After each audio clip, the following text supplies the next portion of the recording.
Bienvenidos a una nueva emisión de Periscopio. Y durante mucho tiempo, sobre todo estos últimos años, se habló de recortes presupuestarios, de políticas de achique, sobre todo en materia de cuestiones que tienen que ver con las políticas de Estado. Y sobre todo esos recortes se vieron fuertemente en educación, en salud y en muchas otras cosas más, por supuesto.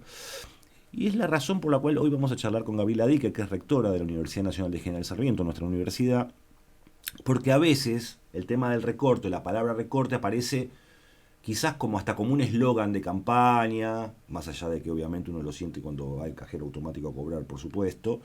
Y queríamos preguntarle a Gabriela en qué aspectos, en qué partidas esos recortes efectivamente se producen, digamos. Porque uno cuando circula por la universidad en general, bueno, ve que las cosas más o menos funcionan, la gente que tiene que mantener las cosas ordenadas las mantienen, las actas de exámenes aparecen, los profesores vienen a dar clase. Hola Gabriela, ¿cómo te va? Hola, muy bien. Bueno, empezamos por este tema, justo. Y sí, porque, bueno, vos viste cómo son estas cosas. Mira, esta universidad viene haciendo en estos años un enorme esfuerzo para que el recorte presupuestario no afecte el desarrollo de sus actividades sustantivas. Uh-huh. Pero si vos mirás, recorres el campus, vas a encontrar obras de infraestructura que están detenidas Uh-huh.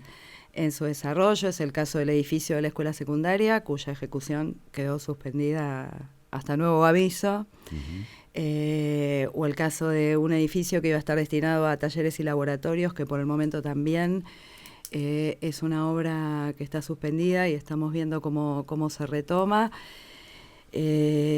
También el recorte afecta fundamentalmente nuestra capacidad de renovar equipamiento, incluso con financiamientos adicionales asignados a la universidad, porque el recorte no se expresa solo Uh-huh. en términos nominales, sino también en la pérdida de poder adquisitivo de los fondos, o sea, en términos reales. Se licúan. Se licúan. Entonces tenés, por ejemplo, partidas asignadas para la compra de equipamientos destinados a la investigación científica, cotizados en dólares, Uh-huh. con $1.20, y partidas que no se actualizan. Claro. Entonces eso exige de manera permanente revisar la asignación de partidas y las posibilidades que tenemos de seguir sosteniendo en parte las funciones sustantivas, pero fundamentalmente generar algunas políticas de expansión. Si en algo se ve el ahogo presupuestario sobre las universidades, es sin ninguna duda en la absoluta paralización de la expansión de la oferta universitaria con cualquier indicador que la mires.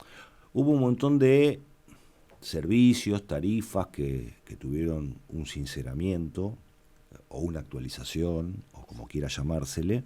O un aumento. O un aumento. Brutal. Así, mi tía dice así. ¿Cómo impactan esos servicios en los gastos que tiene la universidad cotidianamente, ¿no es cierto? Y en qué medida eso vino acompañado de la actualización presupuestaria y hasta dónde no.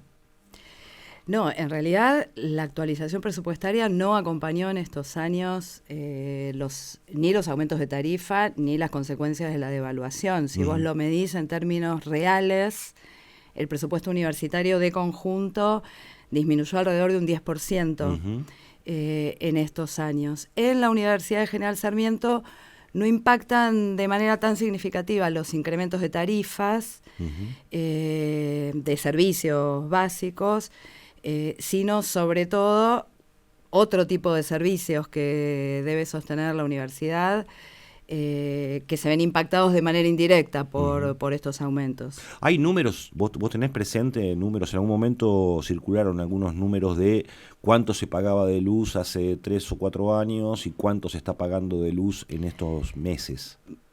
Aquí en la universidad, ahora el número en términos absolutos no te lo podría dar, pero calcular es alrededor de un poco más de 500% el incremento.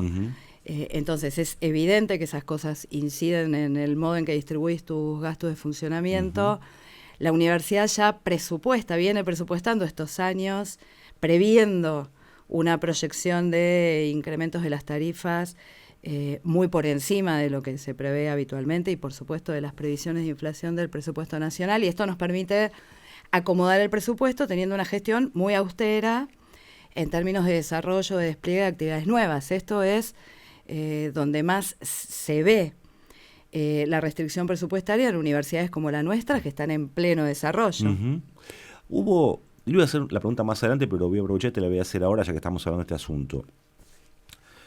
Una política como la que se llevó adelante en términos de recorte presupuestario implica un modo de gestionar, ¿sí? Que por ahí quienes gestionaron en los 90 lo tienen como muy presente porque permanentemente fue así. ¿Qué cosas tuvieron que aprender a hacer durante el gobierno de Macri que por ahí en los gobiernos anteriores no tenían que preocuparse tanto, o qué cosas tuvieron que desarrollar para poder hacer que la universidad siguiera funcionando en apariencia normalmente? Mira, en mi experiencia personal, en los años que llevo en el rectorado, no he tenido lamentablemente ninguna experiencia de abundancia presupuestaria. Ajá. Yo asumí a mediados de 2014 y ya el año 2015 fue un año muy complicado presupuestariamente para las universidades. Porque las restricciones presupuestarias se manifiestan de dos maneras. Una es en los recortes directos a los presupuestos, por lo menos del presupuesto real, pero también en los incumplimientos o las demoras en las transferencias de las partidas. Las universidades no recibimos nuestro presupuesto directamente a través del Tesoro, sino a través del Ministerio de Educación en cuotas mensuales. 2015 fue un año muy complicado en este sentido, por lo tanto venimos manejando un escenario de restricción. Bueno, pero cuando vos ibas a ser rectora, te habían vendido que la cosa era diferente. Sí, circulaba que la cosa era diferente. La mayor diferencia, en mi experiencia, es, por un lado, en el sostenimiento de un diálogo con las autoridades nacionales, que en el gobierno anterior podías mantener en muchos sentidos. En este momento nosotros tenemos absolutamente cortado el diálogo con las autoridades nacionales. Desde hace bastante tiempo, no hay ninguna discusión ni en relación con esta universidad ni en relación con las políticas sobre el sistema. ¿Pero por qué es eso? Y yo no te lo podría responder, pero el ministro de Educación hace un año, por lo menos, al que llamamos todos los días para solicitarle una entrevista que no nos concede. Y lo que también tuvimos que aprender con este gobierno es que aún los compromisos asumidos, firmados, acordados, pueden no cumplirse. ¿Por ejemplo? Convenios, compromisos de financiamientos adicionales para el desarrollo de actividades que acordaste, pueden no cumplirse. Obras de infraestructura que pueden suspenderse en su ejecución. Entonces, esto significa que sí aprendimos a manejar nuestros planes de trabajo anuales y nuestras previsiones presupuestarias teniendo en cuenta una variable de imprevisibilidad que no manejamos. Claro. Y creo que eso sí nos obliga a ser mucho más precisos y mucho más minuciosos con nuestras planificaciones y también mucho más austeros.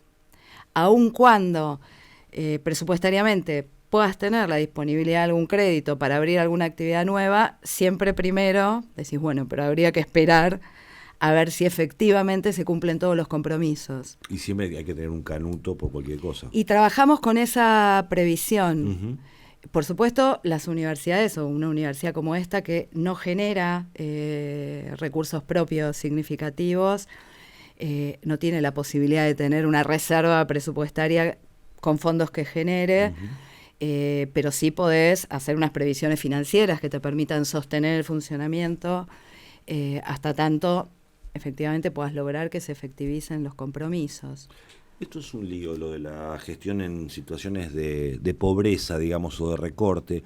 Gabriela Dicker es especialista en educación, ese es su campo, y para el próximo bloque le vamos a preguntar algo que tiene que conocer. Generalmente, tanto el gobierno como la gente que adhiere a un gobierno de estas características usa mucho la palabra educación. Considera que para salir adelante hay que educarse, sí, que hay que aportar mucho a la educación y que de eso depende la grandeza de la nación. Sin embargo, luego, cuando se asume ese gobierno, pareciera que hay una contradicción entre lo que se dice y lo que efectivamente se hace. La pregunta que te quiero hacer, y dejo para el próximo bloque, es: ¿vos podés entenderlo eso de alguna manera? ¿Me lo podrías explicar? Supongo que lo habrás reflexionado más que yo, porque a mi modesto entender configura una cierta contradicción. No se vaya, quédese, enseguida seguimos charlando acá con Gabriela Dicker en Periscopio.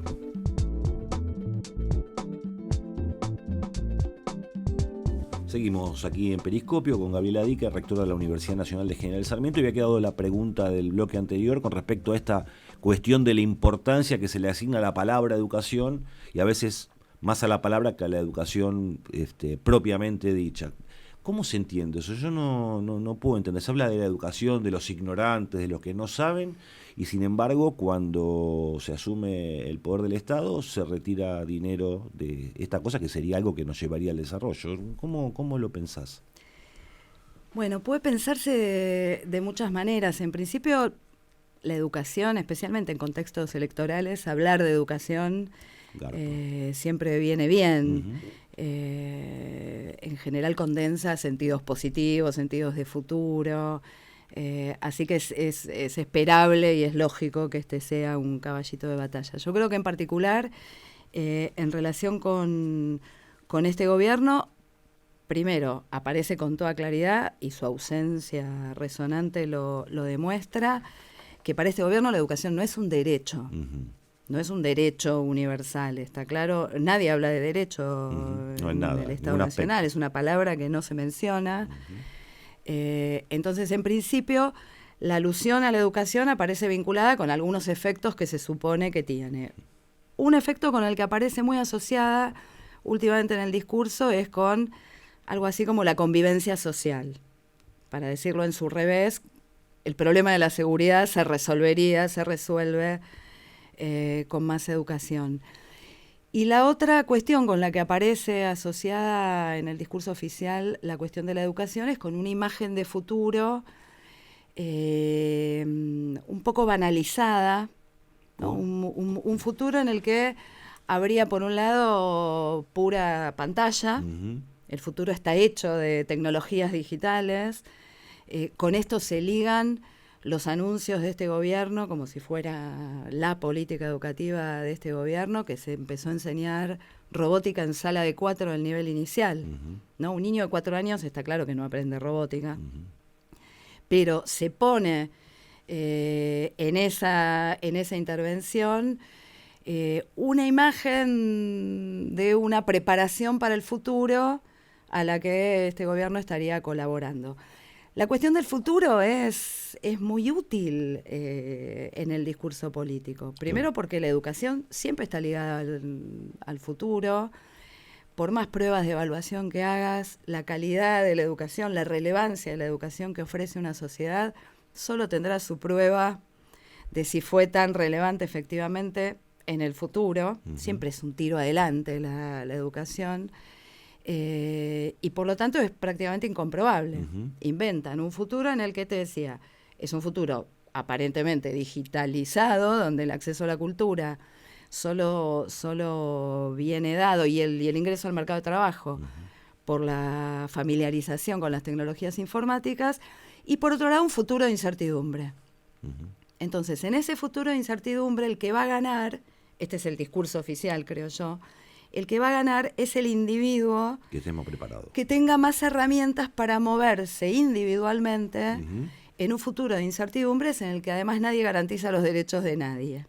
Además, paradójicamente, digamos, nosotros hemos vivido no hace muchos años ingenieros, biólogos manejando taxis alegremente. Digo, no es que es algo que me contó mi abuelo, lo hemos vivido concretamente, con lo cual demuestra la falsedad del planteo irremediablemente. Sí, solo que en ese planteo, el planteo se completaría diciendo, es que han hecho ahí probablemente unas elecciones profesionales y de inversión educativa que no fueron rentables en relación con el mundo que les esperaba. Uh-huh.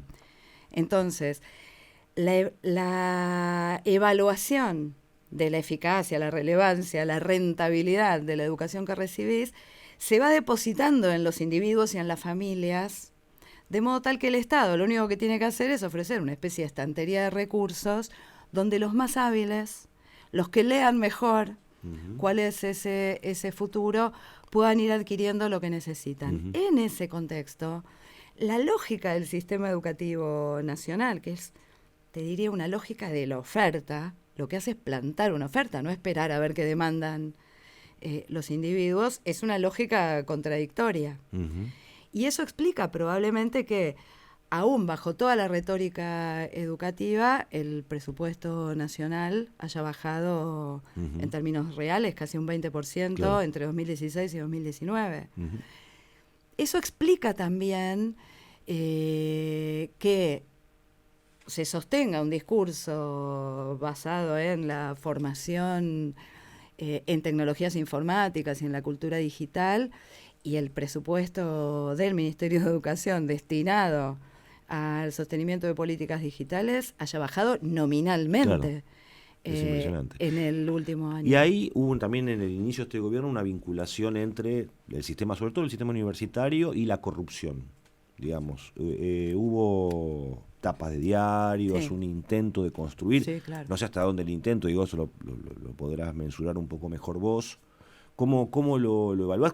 Y no sé si en este momento hay funcionarios universitarios en situaciones de procesamiento. No, que yo conozca, no. Ajá. ¿Cómo lo viste eso? No. ¿Cómo lo evaluás? Yo creo que ahí sí, en relación con las políticas universitarias, y esto es una lectura que solo pudimos hacer, lamentablemente, retrospectivamente, ha tenido este gobierno una política muy consistente desde el día 1, que en todo caso culmina con la legitimación del desfinanciamiento del sistema universitario, pero que empieza efectivamente con el desprestigio del sistema universitario. Basado en dos cosas, en la instalación de un nivel de sospecha sobre el sistema universitario muy fuerte, sospechas de corrupción, pero también sospechas de ineficiencia, de inutilidad, etcétera. Esto instalado a través de los medios y un proceso de judicialización del sistema universitario. Recordemos que en 2016 todas las universidades nacionales de la Argentina fuimos denunciadas penalmente por malversación de fondos públicos por un fiscal general de la Nación, claro, sin identificación de delito y pidiendo que se investigue un periodo de 8 años. Claro. Los 8 años anteriores al gobierno de Macri. ¿Y se investigó? Depende de las causas, como son causas penales, son todas individuales, fueron asentadas todas en Comodoro Pi. Porque habría que ver la eficacia del fiscal ahora. Bueno, en nuestro caso, en el caso de General Sarmiento, la causa se cerró finalmente, sí, y se archivó. O sea, no había ningún elemento ni siquiera para iniciar esa causa. Pero, por supuesto que se instala en los medios la cuestión de la corrupción como un medio de desprestigio de las universidades, especialmente de ciertas universidades, especialmente las universidades del conurbano, claro, que además van a estar ligadas en el imaginario políticamente al gobierno anterior, y ese proceso de desprestigio de las universidades justifica, por supuesto, el recorte. Hay que sumar acá el presidente de la Nación diciendo que la universidad gratuita es un privilegio, el presidente de la Nación diciendo públicamente que las universidades somos un ejemplo de gasto ineficiente, de gasto público excesivo, y sosteniendo en paralelo unas políticas económicas que no requieren en absoluto de la producción de conocimiento, la formación de profesionales, la producción de ciencia y tecnología. Claro. Entonces, creo que todo eso compone el modelo de la política universitaria del macrismo, que culmina con el desfinanciamiento, no arranca con el desfinanciamiento. Nosotros en la Argentina tenemos un sistema universitario amplio, en el cual yo no sé si hay muchos países en el mundo que tengan un sistema universitario como el nuestro, en el sentido de que uno puede pensar, yo imagino en Estados Unidos, el que quiere estudiar se paga los estudios, y otro tipo de economía es una economía más planificada, es decir, necesito tantos ingenieros, es el Estado de algún modo el que define cuántos de cada uno debe haber. Este modelo nuestro, que es un modelo de oferta, como decías vos hace un ratito, ¿tiene otros lugares donde uno pueda también encontrar una característica particular o en eso también somos originales? No, somos originales. En esta combinación de estudios universitarios gratuitos e ingreso irrestricto somos originales ¿No hay otro país? como sistema, no en esta combinación en la que además el ingreso irrestricto ha sido interpretado, y yo creo que esto es un problema que deberíamos discutirlo, en su versión más liberal. Uh-huh. Esto es, ha sido traducido en términos de cada individuo estudia lo que quiere, dónde quiere y cuándo quiere. Claro. Entonces, en esta interpretación del derecho a la educación, como un derecho puramente individual... No hay cepo en la universidad pública. En absoluto. Exacto. Esa interpretación lo que te termina dando es un sistema universitario dimensionado regionalmente y por perfiles profesionales de acuerdo a las vocaciones que manifiestan individualmente los jóvenes uh-huh. que se acercan al sistema universitario. Uh-huh. Ese es el problema. El problema no es ni la afirmación del derecho irrestricto, un derecho tiene que ser irrestricto, uh-huh. De ingresar a estudiar estudios superiores, ni tampoco la gratuidad, uh-huh. porque la gratuidad, y esto ya lo dicen los considerandos del decreto de Perón en el 49, uh-huh. la gratuidad no solo tiene el sentido de garantizarle a cada individuo que pueda seguir estudios universitarios, sino que tiene una función social, una claro. función vinculada con el desarrollo del país, y por eso es una responsabilidad del Estado financiarla. Uh-huh. Ahora, ¿qué falta acá? Falta un sistema universitario que dé conjunto de respuesta a la dimensión colectiva del derecho claro. a la educación superior, o sea, a lo que la sociedad necesita. Uh-huh. En la Argentina, como se trata de un conjunto de universidades autónomas, autonomía que también, por supuesto, tenemos que defender, esto tiene la complejidad de que como sistema es un sistema débil. Claro. Entonces, ahí lo que falta es más coordinación de las políticas de Estado con el sistema universitario en relación con la planificación de su oferta. Muy bien, son las originalidades que tenemos nosotros, que a veces algunos se ponen nerviosos y que a veces hay que reivindicarlas como generación de nuevos problemas, por decirlo Así de algún modo. Vamos a ir un corte ahora y en el último bloque, Gabriela, vamos a preguntarte cómo estás viendo el proceso electoral. Lo hacemos en todas las entrevistas que hacemos aquí en Periscopio. Obviamente todo es cambiante, con lo cual esto que decís queda hoy, queda entre nosotros, no lo va a ver nadie más. Y cuando alguien lo vea en archivo, tendrá que ver la fecha del video ahí abajo okay. o de la grabación en Radio Acepto el archivo. Enseguida volvemos aquí en Periscopio con Gabriela Dicker.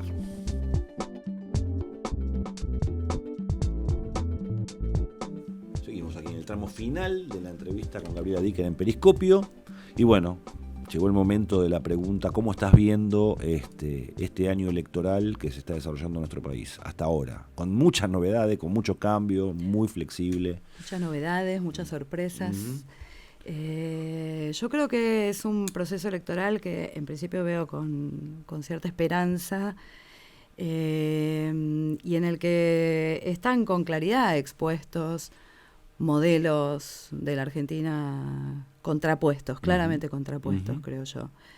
Y me parece que lo que se dirime es unas políticas decididas a expulsar, a empujar a buena parte de los argentinos y argentinas afuera del sistema, o una política que esté decidida a gobernar para todos.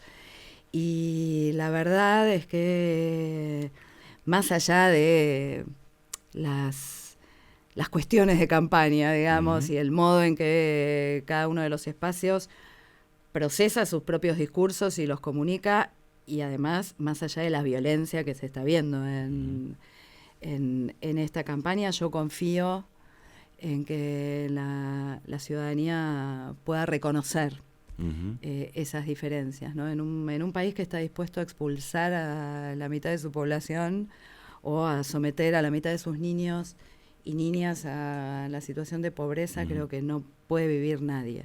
El sistema educativo, digo, en el caso eventual de que ganara la fórmula Fernández, no digo en el caso de que gane Macri, porque ya vamos viendo por dónde va uh-huh. la cosa, ¿no? Pero el sistema educativo tiene un montón de problemas. O sea, la verdad que tiene un montón de problemas. El colegio secundario. ¿Cuáles crees vos que serían las 3, 4 medidas claves para arrancar en un futuro gobierno no macrista?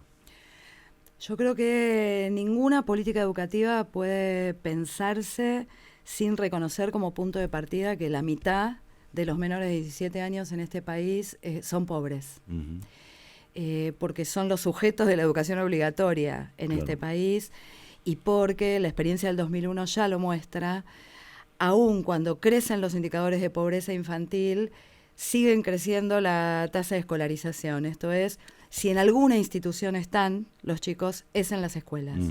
Entonces creo que las medidas tienen que ser, primero, intersectoriales.